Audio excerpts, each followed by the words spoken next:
So it looks like Lightshade is going to be our first map here. And this will be a best of 5, correct? Yes, yes it will. Match. Okay, so ZVT is a bit interesting.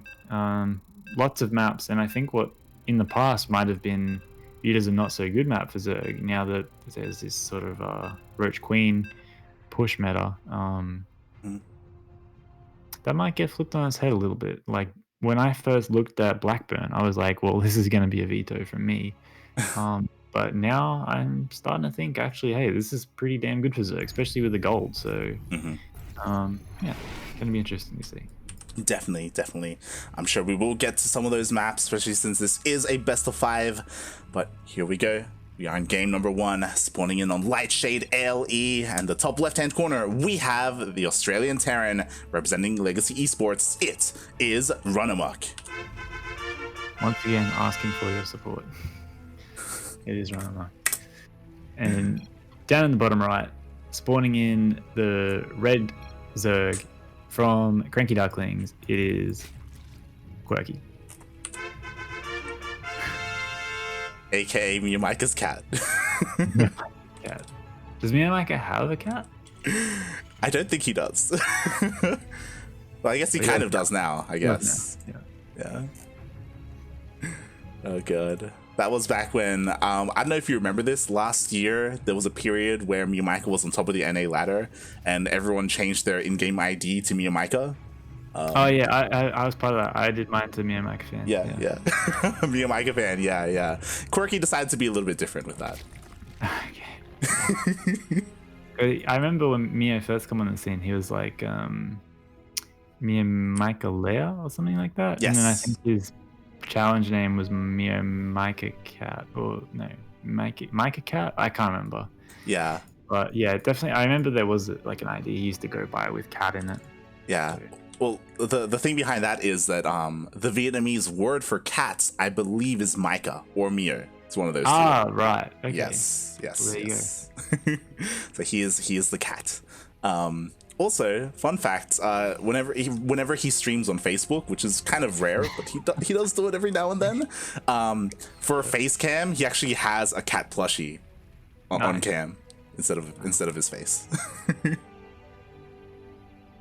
I didn't know he streamed. And on Facebook or all places, but that's cool. Yeah, Facebook is really big in Southeast Asia. Yeah, I think Nux also. I see him on Facebook.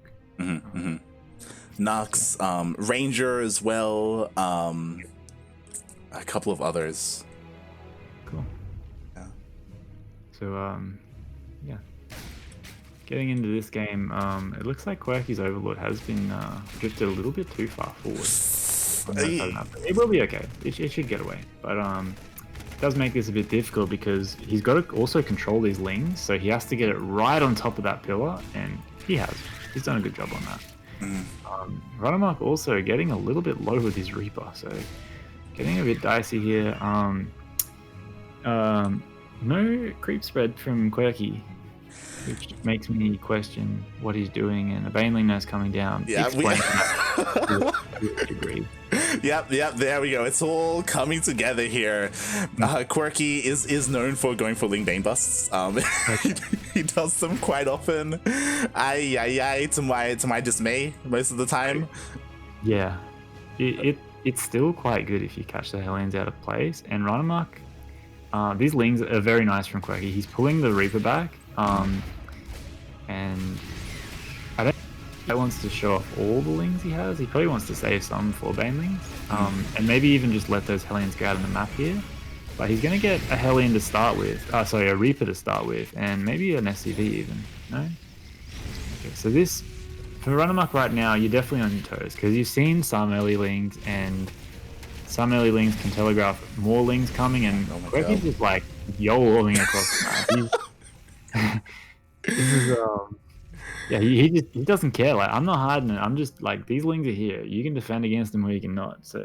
Yeah, we were talking about like him maybe not showing his hand too much and maybe showing a couple of Lings here or there, but he just goes it like all in, and there we go. A scan confirms that there is a Baneling nest.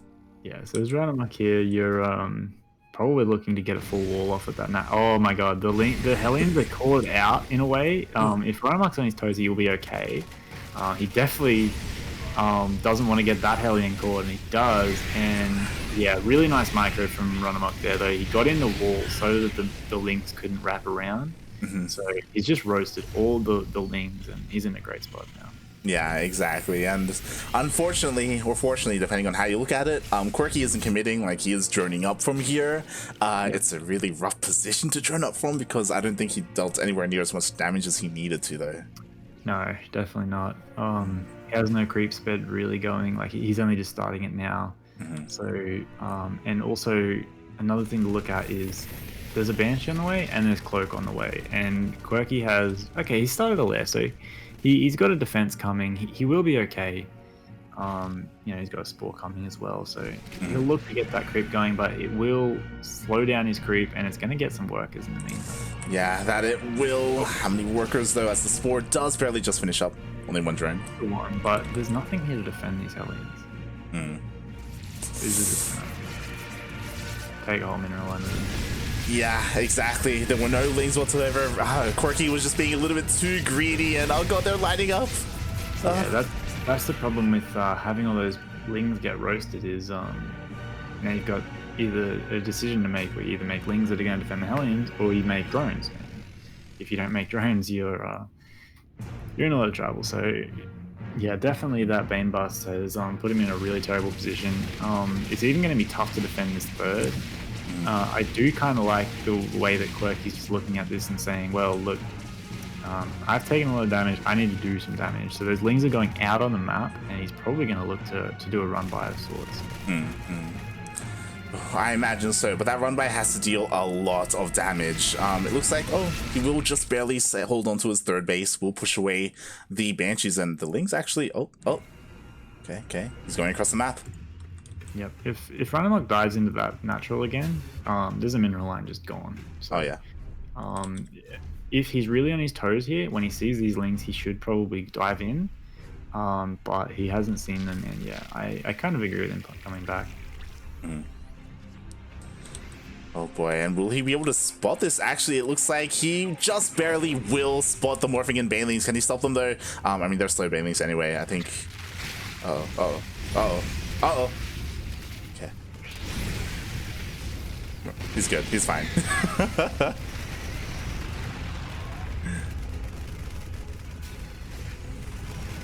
And all the Banelings, they went down essentially for nothing. We have another wave of Lings coming across the map for Quirky, but RunaMoK, like, he's getting his third base up and running. Like, he's got Banshees, like,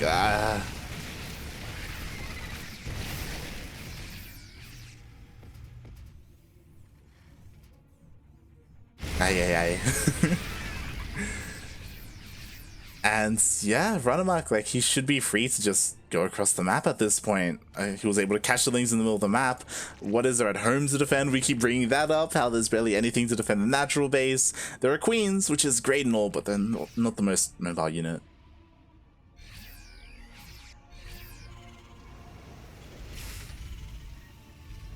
Oh boy. And yeah, here come the Marines. Once again, there are only Queens to defend, no Lings, no Banelings whatsoever. The third hatchery is even low from the Banshees earlier. Yeah, that's just going to be a game.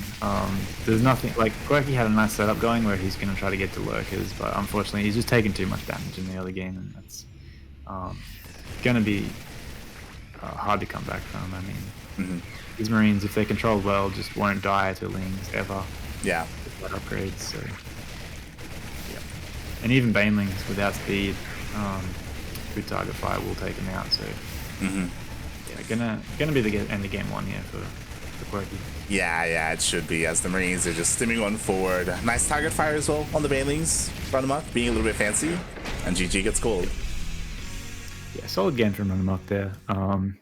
I would have liked to see Quirky sort of hide his hand a little bit better at the start. Maybe not show the Lings, but I mean, if had RunaMoK like left with those Hellions, perhaps that was what he was banking on, was the Hellions to be on the map when the original Lings get there. It does create chaos because suddenly there's Lings everywhere, and then maybe some mistakes happen on RunaMoK's side. So Yeah, that will be game 1 going to RunaMoK there. That it will. That it will. Only needs 2 more. 2 more to make it through. Oh boy. And meanwhile, the rest of the bracket has been slowly progressing. Oh my, as it does look like Starduck was able to take down Chase in that seeding match. Likewise, Mighty Kiwi took down Vivid. Really strong showing from Mighty Kiwi, actually, for just coming back, taking down Akon Sicey's 3-0. I think that's a lot better, or a lot stronger result than maybe some people could look at on paper. I do rate Akon Sicey's quite a bit as a Terran player. Yeah, obviously great for Starduck to take down the win over Chase. Proving himself once again that, you know, he's up there. You got to give Starduck the respect he deserves. He's obviously put in a lot of work to get to where he is, so awesome to see. Oh yeah. And speaking of someone who puts in a lot of work, does he? Oh, God. As spawning in the bottom left-hand corner of Oxide ALE, we have the Australian Terran representing Legacy Esports. It is RunaMoK.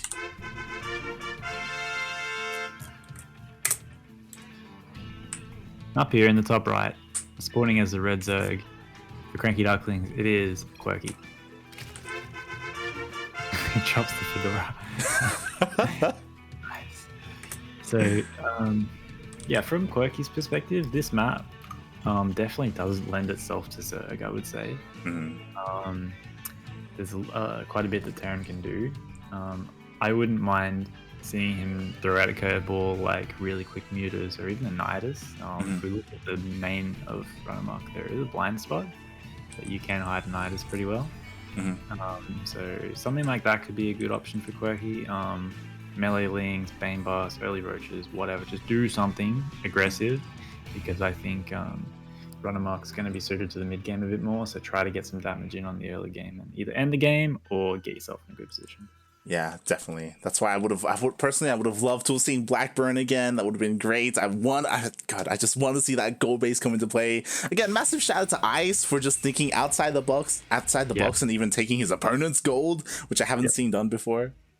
Well, it's even closer reinforcements, right? So if you are going Roaches, and potentially even if you got a Queen there in creep spread, like once it gets found, like you actually are getting creep that you can like boost off of when you're running at tanks. So yeah, I love that from Ice. That was awesome. Definitely. I feel like there's still a lot of untapped potential on Blackburn when it comes to what you can do that gold base for. The map pool is still relatively new, and I just can't wait to see like Miyamika on that map, like even more. Like what the hell is he gonna do with Blackburn?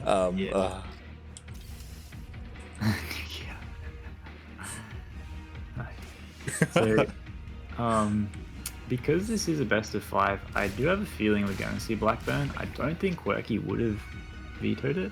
Did he not start Queens, by the way? He's missing his queens. He is missing his queens. What is happening right now? This is not good. What are we seeing? Oh no. Because like these slow lings are eventually going to die. And you rely on the queens to push it back. And RunaMoK's respecting the queen. He hasn't noticed. If he looked at the hatchery, he would see it not pulsing. He'd know they're not started. So a bit of a mistake on his side, but it's not something you really play against particularly often. But yeah, okay, so he's actually going to do, as he said, with the spray, he's going for ghosts. Wow. And maybe, in fact, nuke here. RunaMoK's having some fun. Yeah. And I gotta say, this build, like, it's not just a meme build. I mean, it is a meme build, but it's not as bad as people might think. Like, if anyone watches Supernova, does this a lot. Supernova loves to do this, and I've been on the receiving end of it, and it's very strong. Particularly because you get Hellbats fairly quickly. It's good against like Bane Busts. So I can see why RunaMoK has opted for it. But yeah. I mean, I've seen this done a fair bit as well, and I mean, this can hit pretty hard. I haven't seen like an actual nuke variant. So we'll see if RunaMoK actually does get a nuke. That'd be insane. Yeah, I feel like he's going to as well. Like it's pretty tight on gas this build, but sort of once you get the Viking and once you get the Ghost out, and he does show the Ghost. I mean, he's seen the Ghost Academy, so Yeah. no reason not to. But yeah, and that's gonna supply block Quirky very hard. He's I think he's gonna be supply blocked had that Overlord not died, and now that it's died, he's in mega supply block. So Yeah. very tough for Quirky to going to be able to defend this. Another Overlord is going to be going down here as well. Thankfully, he had 5 queued up. I don't know if I want to say thankfully, but you know, he's getting out of that supply block eventually. And here we go, RunaMoK. He's just going to be going across the map, going to be picking up his ghosts, going to be trying to snipe those queens. Unfortunately, it doesn't look like he's going to be getting the nuke. God damn it. Feels bad, man. So they just go clicking for the Ghost, which is really, really strong as well, because the hard part from Quirky here is going to be how do you get up at third base when Ghosts can cloak, because you need to get a Spore there, and to get a Spore there you need creep there, and these Hellions are going to clean up all the creep. So it's going to be you're either going to need to build the Spore at the third or walk it over. Both are going to be difficult. And those queens are just popping. One's gone down. There's another snipe queued up. There we go. Yeah, those queens just got absolutely popped. And is there an armory on the side of RunaMoK? There is not, but you know what? GG is going to be called. Mostly that just stems from Quirky not being crisp in his early game. Yeah. Just unfortunately the queens. I think he just got like I mean. I've done this myself where I've forgotten a queen because I've been like trying to do the third base as a Zerg or defend the Reaper. So yeah, and forgetting 2 is just like you can't really defend the Reaper well, and you're just on the back foot straight away. So yeah. Hopefully we can get into a more of a mid game in game 3. I do have a suspicion that it may be Blackburn, because we think about the vetoes. RunaMoK's obviously going to veto Jag, right? As a turn. I don't think Quirky's going to veto one with the gold base, right? I would hope not. I would also hope that he wouldn't veto Beckett Industries, but never mind. We are getting into Beckett Industries. Okay. Wow. So I would say the veto has been something like this. RunaMoK probably did Jagannatha, and then I guess Quirky Romanticide? did, yeah, Romanticide, I'd say. So hopefully Quirky can pull out the dub here, take us to Blackburn, and then maybe we'll be on match point. But I think that's a long ways away, and it's going to need something special. So. To be fair, there are some special things that you can pull off on Beckett Industries. I don't know if you've heard of the rush distance on this map and how quick it can be. Yeah, I was blown away the first time I played it. I got 12 pulled, and I'm like, my stuff got here so quick. Yeah. Yeah. Yeah, maybe you see a 12 pull, maybe you see a 14 pull. Who knows? Oh god, we'll see.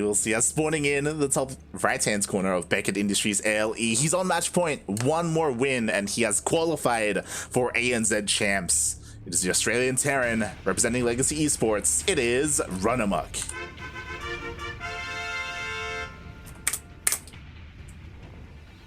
Down here on the right-hand side, on the left-hand side, spawning is the red Zerg for CranKy Ducklings. It is CranKy. Quirky, sorry. Maybe CranKy after the last game, but... He could be CranKy, it's true. Yeah, I think definitely something with early roaches would be the play here. Or even just fake early roaches and go quick Muto or something like that. Sort of like the invert, or like kind of what Ice did. Yeah, potentially even like Ice did as well. A ninja base could be the way to get into this, because when you're playing against someone who on paper is better than you need to cut some corners, right? You need to do something a bit out of the ordinary. And yeah, I'd love to see that happen. I think because he's already shown the Bane Blast, I think RunaMoK's going to be on his toes for that. Yeah. So it's up to Quirky to pull something out and come up with something here. Yeah, I do hope he has something special here, because again, there is a lot that you can do on this map, right? Due to these speed zones, due to how small it is, going for something like a Roach Ravager push or like some kind of Queen push or something. Already, like, I would have loved an earlier pull and links across the map, but unfortunately he didn't opt to go for that. So yeah. So RunaMoK's going to come in here. He's going to see the hatch first. That'll give him a bit of confidence. But at the same time, he's probably still in the back of his mind thinking something's coming. So it's up to him to work that out. And there we go. We got the Queen started up. So that's a very good step for CranKy. Quirky. the ending just gets me. I didn't realize how close those names were, but you're right. Yeah. Quirky, CranKy. Yeah. Because especially because in his gamer tag, I'm like Quirky isn't like I keep like. Oh, very nice. Yeah, so a much better start for Quirky here. Getting no drones going down, only the one ling so far. Very nice on the Spore saves there. So yeah, looks like we're going to get into the mid game. Yeah. This time the Reaper isn't dealing an insane amount of damage. Hopefully, he does let one of the Spores finish, does cancel the other. Yeah, and this can be a bit painful early on, but at the same time, that's a Spore you don't have to make later. So if the game does get to a stage where RunaMoK's getting a Starport, where there's a Liberator or a Banshee, it does still have utility, so it's not the end of the world. Oftentimes when I have Adepts come into my base at around 3:30, if I do have to make a Spore, I'll just let it finish. Oh yeah. Oracle's coming, like, the cancel, you lose money that you never get back, so let it finish. Not the end of the world. But we do see a Roach Warren. We do, and Quirky is looking to go for a third. I don't know if RunaMoK really saw that. I mean, the third is already quite late, so I do think alarm bells are kind of ringing for him, and he is looking to go into the main. Yeah, and a little bit of a mistake there by Quirky not having the lings there to cut this off. He has speed, so there's no reason this Reaper should get in. And he's going to see the Roach Warren, and interestingly, he had a Fusion Core queued up, and it was building, but he's cancelled it, in favor of just continuing Banshee production. So I think that's a good call. Oh yeah, definitely. Banshees are beautiful. They're exactly what you want against some kind of like really aggressive Roach timing. Oh boy. So RunaMoK, like, he's looking really good right now. Quirky, to be fair, he does scout. Oh my god, we actually have Hyperfight Rotors. I think he might be fake. No, it costs the same amount, right? So why would you fake it that? So he's actually going to get Hyperfight Rotors. Yeah, he's got another Starport. I missed it. I totally missed the other Starport. Sorry. But yeah, he's going for Banshee memes. And unfortunately for Quirky, he's going for Roach memes. Double splat, double layer. Oh my, yeah, in case one of them gets picked off, In case, like, here's the other problem though. If RunaMoK scans either base, he gets to see it. So this is true. Yeah. So the Banshees here, he cancelled it. He actually is still going for Fusion Core as well. Huh. What is going on? He's just like globetrottering this series at the moment. He's just like, nah, I'll do this and then I'll do that. Nah, actually, I'm gonna fake that out. But look, I think it's gonna work because Quirky, he's not particularly set up. He's not in a great position as far as gas income goes.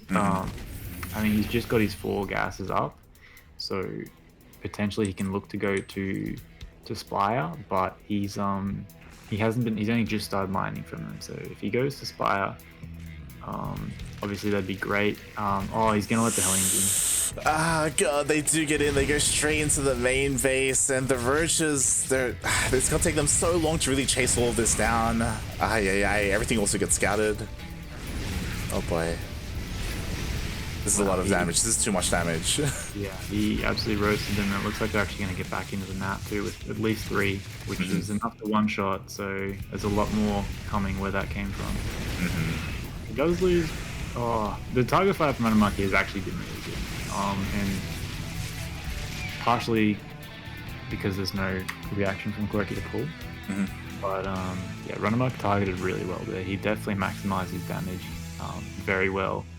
And off the back of that, he's got BCs on the way. So I actually think Quirky's just going to die when these BCs rock up because he just doesn't have enough stuff to shoot up, unfortunately. I was a little bit worried that the game wouldn't last long enough for the BCs to come out. I did want to see them come into play, and it looks like they will. The Banshees rock up here at the third, take out a queen, and BCs are popping out, ready to just, yeah, they teleport across the map. Yeah, and RunaMoK was smart. He looked where the Ravagers were, and he teleported it somewhere else. So there wasn't even a chance of getting biled. But you know, as I say that, he just AFKs a bit to BC. So, yeah, I mean, this BC just has no answer. And there's one in the natural as well that also doesn't have an answer, and they're about to have Yamato cannon. So, unfortunately for Quirky, like, RunaMoK has just shown that as far as StarCraft fundamentals go, hitting his fire depots, that sort of thing, he's got the leg up. So, well done to RunaMoK, and congratulations to him for qualifying. GG, congratulations. Oh god, I was a little bit concerned for RunaMoK's run, especially with how his series went against Ice. That was crazy. Maybe the highlight of the day for me. Yeah, that was a pretty interesting game one. I think out of all the games today, it was definitely the most surprising. Yeah. Probably the most interesting. Yeah, it was a treat. Definitely. But congratulations, RunaMoK and Legacy Esports as well. He does make it through in the end. One of the last players to qualify. Speaking of, I don't think we have an update on who the other player from the lower bracket is going to be. Yeah, so it looks like Oz Protoss took the series against Sunshine, and it looks like Akon Sices took the series against Vidar. So it will be Oz Protoss versus Akon Sices for the last qualifying spot to round out that 16, which is great. And I'm not sure how that series has progressed, whether it's started, finished, or midway, but yep, that'll be our last player will be one of those two. Yeah, really exciting because again, like, at least me, I'm not too familiar with Akon Sices, and it would be really cool for him to finally have a chance to show off in a setting like ANZ Champs and see how he compares to all the other players in the region, if he makes it through. Yeah, I can probably provide a little bit of background info on him. Go for it. Back in the day, he when 3-Rax Reaper was a big thing, he was massive on it. Like, he just 3-Rax Reapered every game against Zerg. And quite a few Terrans did that because if you remember, if you cast your mind back to Beyond versus Dark in that BlizzCon where Beyond won, he did it off the back of the Reaper plays. Yeah. And Akon Sices did that, and he was quite good at it. Yeah, he macroed out of it, similar to how Beyond did. He was very capable in that aspect, so I would definitely not be surprised to see him qualify here and even do all right in the group stage, particularly against Zergs. I haven't played against him in a while. I actually did play him in the qualifier, and he played very defensively, so he's definitely more of a macro focused player. But yeah, I think he has the potential to have some upsets as well. Yeah, really cool to see. I will say it's a little bit sad to see some players not here. I'm gonna call him out because I saw him in the Twitch chat. Rise, mate, what happened? I saw you sign up, mate. So I feel like someone slept in. Feels bad, man. God, but yeah, there was Rise. There was Faz. I think he's the other one, right? Yeah, I was looking forward to seeing him today. I've seen him. I met him a couple, like 4 years ago at a pro LAN in Melbourne. Oh. And I've played him every now and then. I play him on the ladder, and he's like broken to GM this season. He's slowly progressed since I've first saw him come onto the scene. So yeah, I was hoping to see him play, but maybe he had plans. These things happen. So yeah. Unfortunately, he couldn't be here today. Yeah. Yeah, it was really cool to see them in the first qualifier last week, but as you said, you know, maybe they only could arrange some free time for 1 week and not the other, and they're not here. But it does give opportunities for some of these other players to really rise up and take advantage of that. So that's also really cool to see. That's right. And yeah, Starduck's probably the one I'm most looking forward to see how they go from the qualifiers so far. Definitely a fresh face as opposed to a few years ago. A lot of the players are returning players. But yeah, to see Starduck qualify is awesome. Super happy for him today. Some other players that have qualified today, I believe Vivid qualified, correct? Obviously Mighty Kiwi, Chase, and still waiting on confirmation between Oz Protoss and Akon Sices. So, yep, that'll round out the 16. Yeah. I'm also really surprised that Mighty Kiwi showed up. I know he was actually missing last week. Like he, unlike Crimson, he wasn't there. Yeah. Pretty cool to see him come back. And obviously, like, his results today, I don't think he dropped the map. He didn't. So pretty good. Like for a guy who maybe hasn't played, and like I've played him like quite a bit in the past, and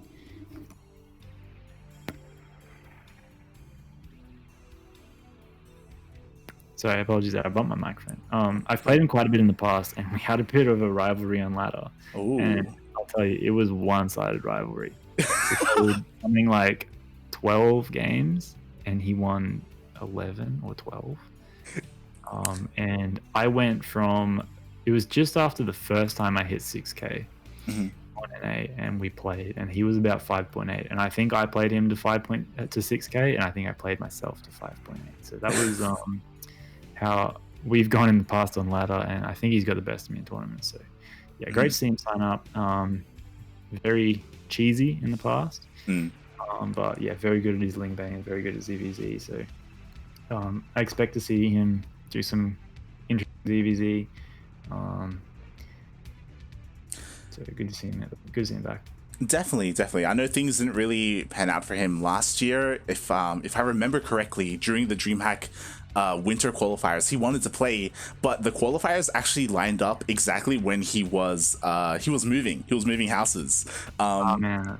Yeah, so he couldn't show up for the qualifiers. I was like, oh god, especially because he was actively laddering then as well. So it's great to see him return here. I was worried because he wasn't here for qualifier 1, but in qualifier 2, just dominating, right? Not dropping a map. That's crazy. Yeah, very good showing today. Yeah, and the players he did play against as well were no slouches in Akon Sices and who was the other one? Oz Protoss. Oz Protoss, right? So yeah, definitely. Yeah, he's done it in style. He's qualified from the upper bracket, not dropping a game. So good things to come, perhaps. But I think it's going to depend on who gets in his group, and if he gets a few Protoss in his group, like Pairs, Probe, that sort of thing. Maybe even Starduck. He will struggle probably against the Protoss a bit more than the Zerg and the Terran, just from what I've seen in the past of Mighty Kiwi. But I could be wrong. Maybe he's got some cool counters to avoid those. So. Maybe. We'll see. I mean, again, there's been a lot of popularity with like Queen pushes and stuff like that. But so far it looks like Akon Sices and Oz Protoss, they haven't started yet, but they are looking for each other. It seems like Oz Protoss is AFK. So yeah, not the time to go AFK. Yeah, feels bad, man. Yeah. Hopefully he comes back. Hopefully. But we are nearing the end of the broadcast as well. Like there's only that one series left. And whether or not we cast it will depend on whether Oz Protoss shows up. I did want to pick your brain a little bit when it came to the main event itself, ANZ Champs. Like, we don't really get to hear too much from a lot of the pros, especially yourself. So like, yeah, like what are your thoughts on the new format and like how things are going to be shaping up this year? Yeah, I really like the group stage aspect. I think it adds another dynamic to the results in this aspect that players can prepare and then can have the week to lab out a build. I think ANZ Pro League was awesome for this in the past, where I obviously playing in that and working with teammates to work out builds, and I think it really rewarded the players that put in the extra mile outside of the direct playing of the game, the laddering, and who did the research on their opponents, and who could utilize their teammates as well.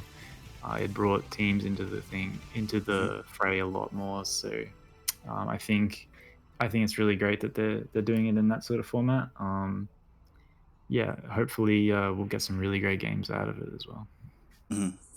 Yeah, I think it's really cool that ESL Australia are interested in supporting the StarCraft scene as well. Like, they heard the feedback about last year about how things were going there, and they at least from what I've heard, they really do want to focus on trying to reinvigorate at least the Australian and New Zealand StarCraft scene, right? And give them the support that they need, which has been lacking a little bit over the past couple of years. We have seen a lot of players step away from the game as well. But I mean, so far it looks like, it's working, at least in the beginning, right? With all these players coming back to StarCraft and returning and playing consistently. I've seen for the past week, almost every single day, we have players doing customs together, like Oreo, Chase, Chappy, Azure, Pez, Starduck. They're all practicing pretty consistently. It's really cool to see everyone just be active again. Yeah, I obviously massively grateful for ESL and Australia ANZ and what they've put on here. I think it's a great event. Just want to, like you touched on with the older players coming back, I think another aspect that's really important is the younger players coming through. Obviously Starduck, as we've seen today, is a fresh face. In the previous years, we've seen Oreo and Chappy step up and come in.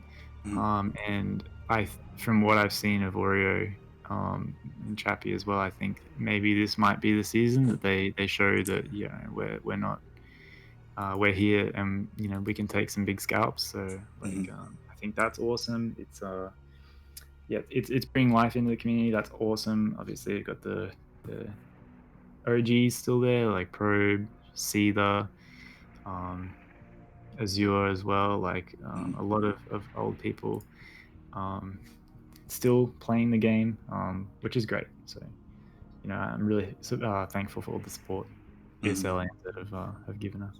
Yeah, for sure. I will say, I was so disappointed when 2019 was such a great year for you just mentioned Oreo and Chappy. Oreo and Chappy really broke out then. I'll always remember BrizzCraft and stuff like that, where they were able to pop off really on the scene for the first time. And then Oreo beat me in the tournament. He did. he did. He beat Blisk as well. No, it was a really good showing, and we went out to Korean barbecue after. Well, not quite Korean barbecue, Korean fried chicken. Yeah. So, it's awesome getting to see him and chat to him a bit and give him some encouragement. So awesome to see him and those two come up. Yeah, they rose to prominence in 2019, and then when 2020 came around, then they kind of dropped off a little bit. Both of them, they went back and focused more on their studies, which is understandable. They also got a little bit unlucky in the qualifiers as well. Oreo, he's been having some wrist issues, and I'll always remember, it feels bad, man. It was DreamHack Winter. He made it all the way to the qualifying match in the upper bracket, and then all the way to he got knocked down all the way to the qualifying match in the lower bracket, and it was a 6 or almost 7 hour cast, and he was playing against Pig Jr. and Pig Jr. was playing Mech. And the games were 30 or 40 minutes long each, and he's oh my god, it's just too much. It's Pig Jr. as well is he's another one that I should mention. He's been around a little bit longer than those guys, but he's another up and coming player. I don't know if you can call him up and coming. He's very good.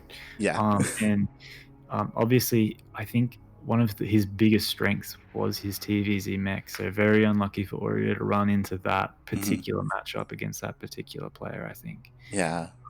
Because I remember, at that time, Pig Jr. was close to 6K on KR. He was very good.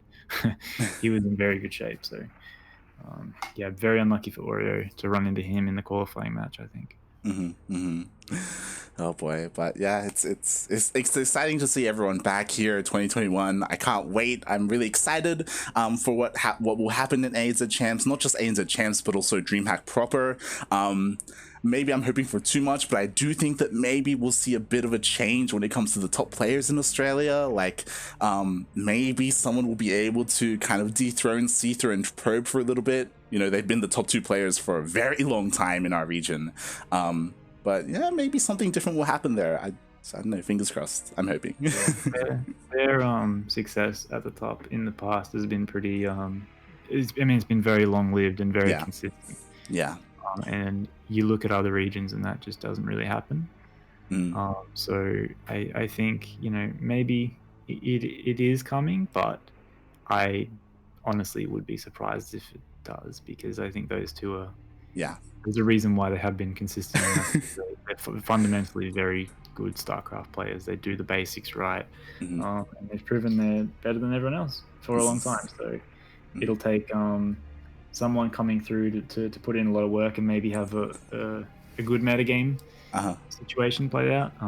The players that I could see doing that are someone like a Pez, or maybe a Pig Junior even, if depending on how active he's been. I don't really see him that much around, but he's sort of the type that won't really ask for customs. He'll just play ladder and grind, and then just show up and just beat everyone. So, yeah, that goes. But yeah, definitely going to be a really interesting tournament, and kicking off next weekend, I believe.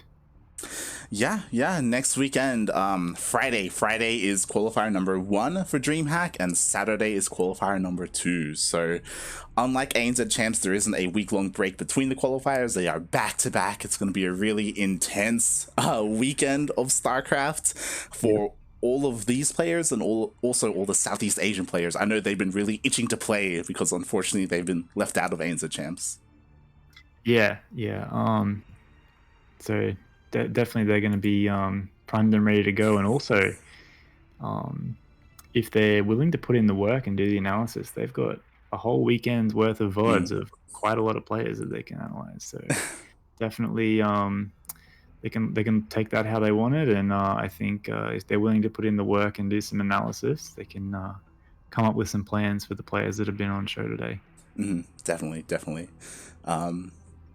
Yeah, I believe also the invites have already been announced for that, as well, as I know that there are players like Miyamaika and Ender who are going to be invited. Fun fact, I believe Azure and Demi are going to be having a tiebreaker match for an invite spot as well.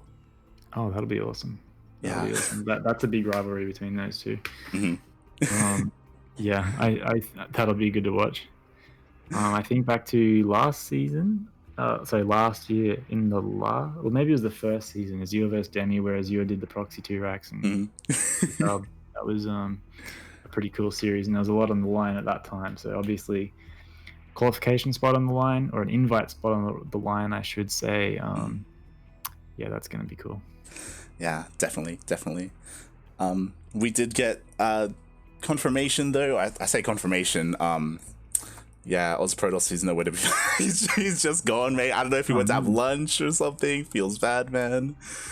Yeah, I hope he didn't think he'd he didn't have any more games to play.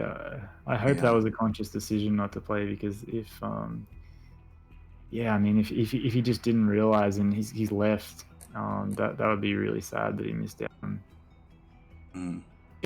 So obviously it's sad for us. We don't get to watch. We don't get to cast it, but sad for him they didn't get to play. But I mean, there's one person who benefits out of all of that, and that's actually so. He does. I don't know if he's just going to claim the walkover, or if he's going to wait a little bit longer. But like, more than 15 minutes have passed. Take the dub, man. Yeah. Just run away with it, man. Just go for it. But yes, I believe that will be it for the broadcast for us for today. It was great to see everyone. And yeah, I can't wait for the main event, ANZ Champs. I will be a part of the broadcast. I don't think I'm going to be a major part of it, but I'll be there for a couple of weeks. Sweet. Yeah, I mean, hopefully Pig's gonna be there. Zeph, maybe T-Gun. I don't know. I hope so. I love casting with T-Gun. We'll see if he gets involved. T-Gun. When have I told you? Sorry to go on a tangent here, but when we casted MEO together, T-Gun set me up big time. It was like my first time casting at a LAN event, and I'm like just doing like a fill-in for Death while he goes to get like some food or something, and T-Gun's like, oh, okay, yep, yeah, so what should I introduce you as? And he's like, no, I got it, don't worry. And I was like, okay, cool. And he's like, we go, like, the producer does a countdown, and then it's just like, we're live, and I'm like, yep, let's go. And then T-Gun's like, with me is a man who needs no introduction. And then he just pauses and says nothing for like a good 10 seconds. And I'm like, what? I remember just being like, dude, are you serious? Like, how can you do me like that, man? So, T-Gun, he's a cool guy, interesting caster, but damn, he set me up hard that time. You've just actually triggered my memory. T-Gun told me that story as well. He would too. Yeah. And I'd like to point this out. I helped him lab out tournaments in ANZ Pro League, so he really didn't have to do me like that. But it was fun. I enjoyed the cast though. And it was obviously an awesome event. So definitely good to be a part of. And yeah, keen to see T-Gun back casting. Brings a lot of energy to the cast, hypes up the players. So and yeah, good to see yourself there too, because you've been putting in a lot of work obviously with CranKy Ducklings, so that's awesome. I think highlighting the up and coming players in the scene. We've seen that today with Starduck, so yeah, what to look forward to. For sure. I guess another small update as well for those wondering. Normally we do cast Grand Platypus Open. That's our weekly Oceania and Southeast Asian event on Saturdays. Because ANZ Champs is going to be on Saturdays, we will be moving GPO to another day in the week so we don't clash with it. One, some of us are going to be casting ANZ Champs, and the other, like, obviously we want to spread things out just so players can play in everything if they wish to. I believe we're going to be moving it to Thursdays instead. The week is getting kind of full and we don't want to stop it completely, so yeah, we're going to be changing days. We're open to feedback by the players if they prefer a different day instead, but yeah, we'll be moving GPO to accommodate for ANZ Champs. And with that, we're done for the day. Peppy, do you wanna plug yourself a little bit? Where can people find more of you? Yeah, just like follow me on Twitter. It's like Peppy or something like that. I might just post in the chat if you wanna follow me. But I mostly just tweet about football and sometimes Lego. So sometimes dev stuff. It's really not super StarCraft related, but yeah, Peppy Enriquez, right? That's it. Yeah. Beautiful. So yeah, if you want to give me a follow there, I'd appreciate it. But you probably won't find too much StarCraft related content if that's what you're looking for. Oh god, he's also an amazing player, so cheer for him in ANZ Champs. Yeah, I will be playing in the following weeks in ANZ Champs, so look out for me there. Hopefully I get some wins and don't embarrass myself, but we'll see how we go. You'll be fine. Oh god, regardless, mate, you're gonna be making money. Okay, it's exactly.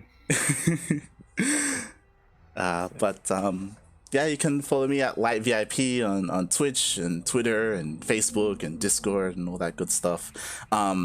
Yeah, I do stream occasionally my ladder sessions, some Final Fantasy as well. But more importantly, follow the CranKy Ducklings, as we have plenty of StarCraft here.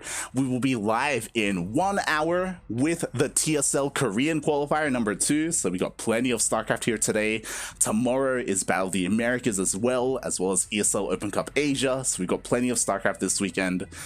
So if you enjoyed the cast and if you want more of it, then consider hitting that follow button. Follow us all over all the social medias, and thank you so much, Peppy, for joining me today. Pleasure. Thanks for having me. No problem. Thanks everyone for watching, guys. We'll see you next time. Ciao.